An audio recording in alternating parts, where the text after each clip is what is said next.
everyone, welcome back to my channel. Today for my Vlogmas video I thought I would do a video that has been kind of asked for in a way. Since my New York trip in September, I've had quite a lot of people asking me for advice on how to plan a trip to New York and how to obviously plan a stagey trip to New York, and I just wanted to talk through some of my thoughts when booking a trip and my advice. What I really should have done is ask on Twitter or just on social media in general if you have any specific questions for me. Stupidly, I've not done that. But if you do have a question that I've not covered in this video, please do leave it in the comments and I will do my best to answer it. Okay, so you're planning to go to New York. Oh my goodness! First of all, I'm so excited for you, whether this is something that's definitely set in stone or if it's a thought that you're trying to make a reality. I'm excited for you. Obviously, you're watching this video if you want to make it quite a Broadway focused trip, and I commend you. This is excellent. For a theatre fan, visiting Broadway is very exciting and you want to make the most of the time you have out there. One of the first things that I try to do when I am planning a trip to New York is write a list of the shows that I'm desperate to see, and I normally put them in like a rank, so of the one I really want to see at the top, and then obviously have them in a preferential order. The next thing I do is jot down obviously the days that they're playing, because the schedule over on Broadway is different to the West End, and for each show it might be slightly different.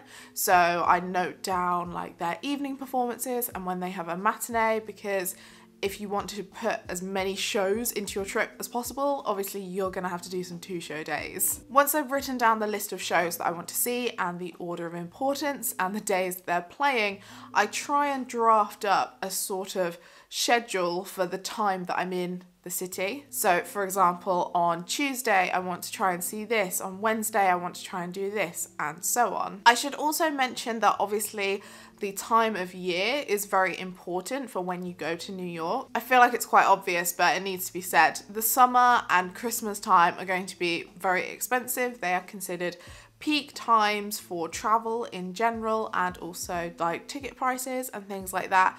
So bear this in mind. I know for some people you're not in control of when you can go to New York if it's not you booking the whole holiday, but obviously bear this in mind. In my experience, September, when I've been to New York in the last few years, is not a great time to go in terms of shows, because for some reason Labor Day is like a bit of a curse. Labor Day is at the start of September. It's a bit of a curse on shows.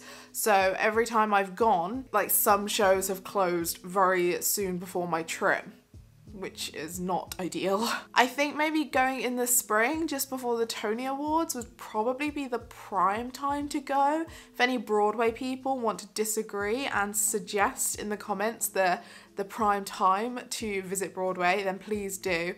But just because I feel like all the new stuff, it should be open by then, because obviously if they want to be up for the Tony Awards, then it needs to be open.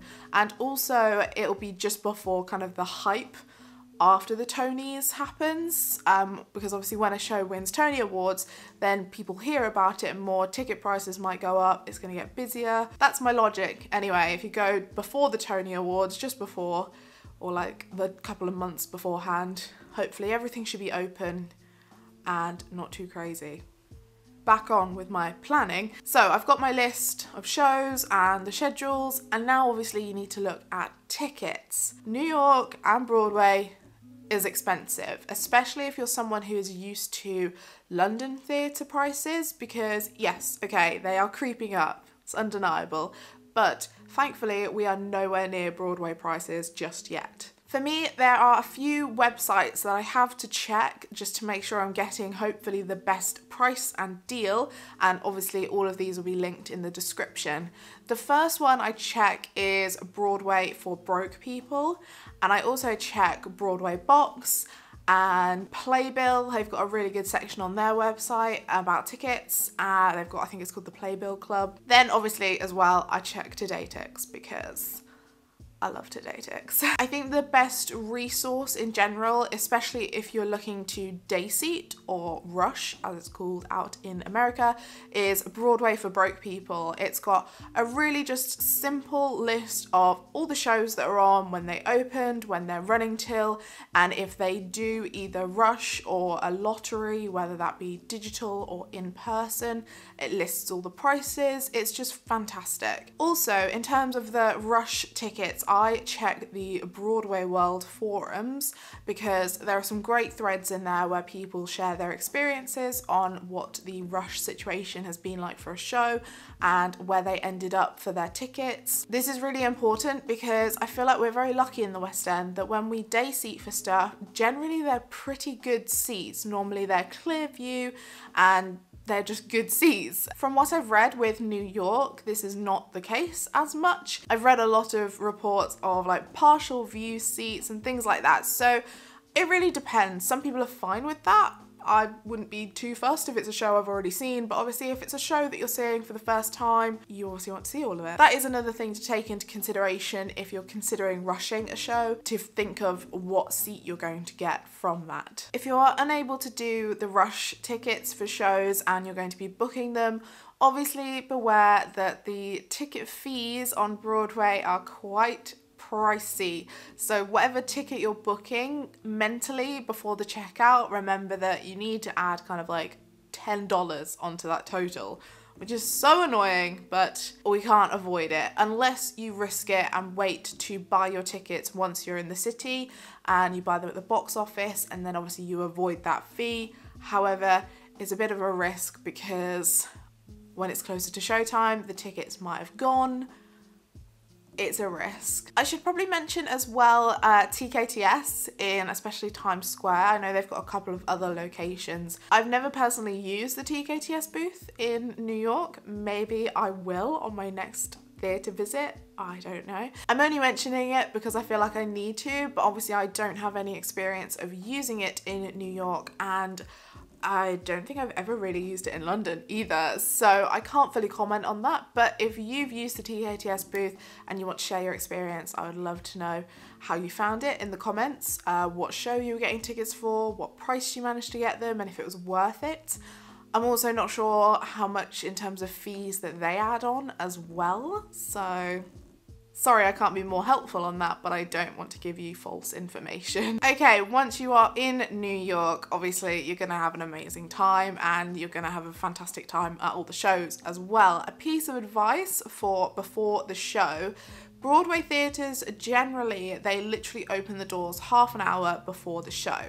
In London, this works a bit differently. Most of our theatres have like big bar areas and things like that that you can actually go into the theatre kind of earlier than the auditorium opens, but from my experience of the last Broadway trip, it's literally half an hour before the show you are let into the theatre, and this means there could be quite a queue outside.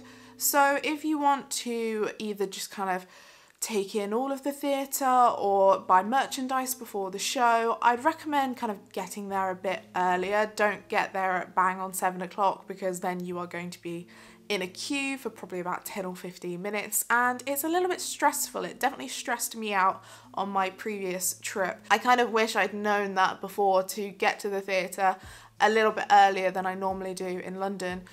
If I knew that I was going to be in a queue for a little while, I definitely would have done that. In terms of things outside of the theatres themselves that I'd recommend, obviously Ellen's Stardust Diner is a must for any theatre fan. I think even if you just go in there once for like, I've been for dinner there and also breakfast, I felt like the dinner vibe of the place was better, so maybe go for a pre-show meal there because it's so much fun. You will have a great time. Also, a shop that I discovered on my last New York trip on Shubert Alley, I think think it's literally called One Tuber Alley. And also apparently there's a shop called Theatre Circle, which I've not been to. That sounds fun as well. Also the Drama Desk bookshop, which I didn't manage to go to on my last trip, but I definitely want to try and go into it on my next trip. If you're a Hamilton fan, there is also a Hamilton shop that you can go into. So even if you're unable to see the show while in New York, you can still pick up some merchandise if you really want to. I realized that there's so much more that I could have talked about in this video. I didn't know how in depth people wanted me to go into. This is literally my basic advice for how I book and like organize my trips. So as I said, if you've got any more questions, just leave them in the comment section and I will get back to you. If you've enjoyed this video, if you found it helpful, please give it a thumbs up and subscribe to my channel if you haven't already and you'd like to see more from me in the future. I'm going back to New York in the new year, so lots more New York content to come, and it's still Vlogmas, so a video is going up every day until Christmas. I hope you're doing really well and I will see you tomorrow. Bye!